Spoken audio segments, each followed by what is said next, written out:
Tem gente que nunca tentou nada e mesmo assim acha que sabe como seria a decepção de não conseguir. Isso é estranho se você parar pra pensar.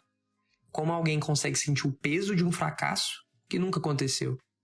Mas acontece o tempo todo. Com um curso que a pessoa nunca começou, com a conversa que ela nunca teve, com um sonho que ficou só imaginado, nunca colocado à prova. E o mais curioso é que esse medo parece real. Ele trava, ele paralisa, ele faz a pessoa desistir antes mesmo de tentar. Só que ele nasceu de uma coisa que não existe ainda. A mente humana tem esse hábito de viver o futuro antes da hora. Ela imagina, com detalhes, como as coisas podem dar errado. E, ao imaginar, ela sente uma versão pequena da dor que sentiria se aquilo fosse real. Não é fraqueza, é só como a mente funciona. Ela tenta te proteger de algo que ainda nem aconteceu, usando a mesma intensidade que usaria se já tivesse acontecido. Pense em alguém que sempre quis aprender a tocar um instrumento. Nunca teve a primeira aula, nunca tocou uma nota sequer. Mas, se você perguntar, essa pessoa já sabe exatamente como seria se sentir travada, tocando errado na frente de alguém ou desistindo no meio do caminho. Ela ensaiou o fracasso tantas vezes na cabeça que ele já parece familiar. E é mais fácil evitar algo familiar, mesmo que ruim, do que arriscar um caminho desconhecido. Isso tem uma lógica se você observar bem de perto. A mente prefere um desconforto previsível a uma possibilidade incerta, mesmo que essa possibilidade seja boa. Existe até um nome para essa tendência de errar na hora de prever o próprio sofrimento.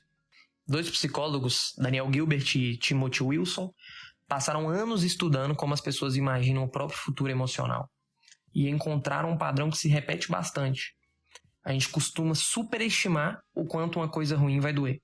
E pior, por quanto tempo essa dor vai durar. Não é que o fracasso não doa, é que ele quase nunca dói do jeito que a mente havia planejado antes. Na maioria das vezes, a pessoa se recupera bem mais rápido do que imaginou que seria capaz. Os próprios pesquisadores chamam isso de uma espécie de sistema imunológico psicológico. Do mesmo jeito que o corpo tem mecanismos para lidar com feridas, a mente também tem os seus. Só que, na hora de imaginar o futuro, a gente esquece de que esse sistema existe. A gente prevê a queda, mas esquece de prever a recuperação. E talvez seja por isso que a gente prefere manter um sonho guardado do que vê-lo testado pela realidade. Enquanto ele fica só na imaginação, ele nunca falha. Ele é perfeito, intacto, seguro. No momento em que a pessoa tenta de verdade, o sonho vira real. E coisas reais podem dar errado. Tem uma outra situação parecida, só que mais próximo do dia a dia.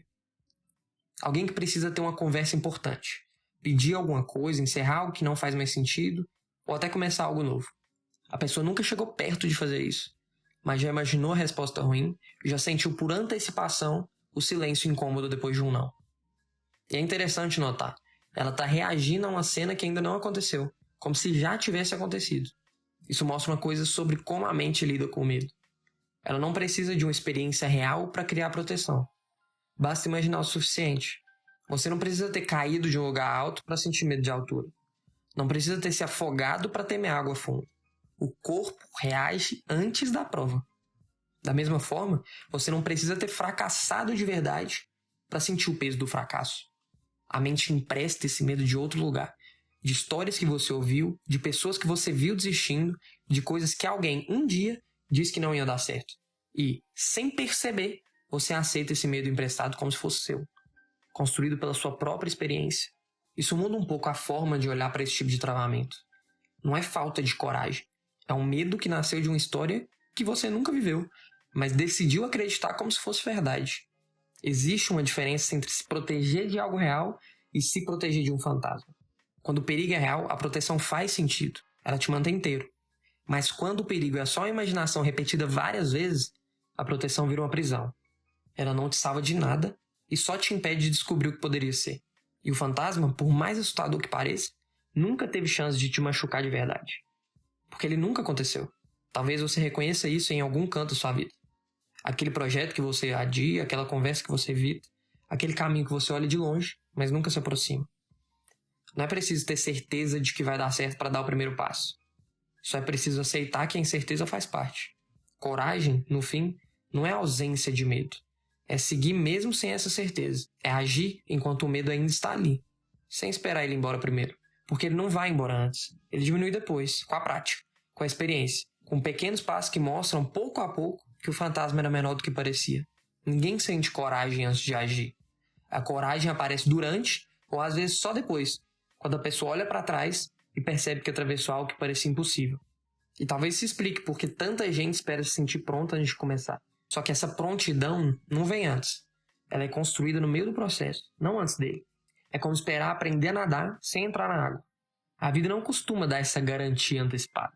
Ela entrega confiança depois, como consequência de ter tentado, não como condição para tentar. Isso não significa que o medo desaparece. Significa apenas que ele deixa de ser o único critério para decidir alguma coisa. Você pode sentir medo e mesmo assim mandar aquela mensagem. Pode sentir medo e mesmo assim pesquisar sobre aquele. Pode sentir medo e mesmo assim escrever a primeira linha torta daquilo que você quer criar. O passo não precisa ser grande, ele precisa ser real. Diferente do fantasma que só existe na imaginação.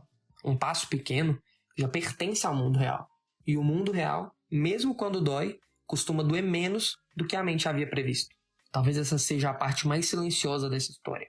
A diferença entre viver preso ao mundo imaginado e finalmente descansar não é a ausência do medo. É ter dado um passo pequeno o suficiente para descobrir que o fantasma, no fim das contas, não era do tamanho que parecia.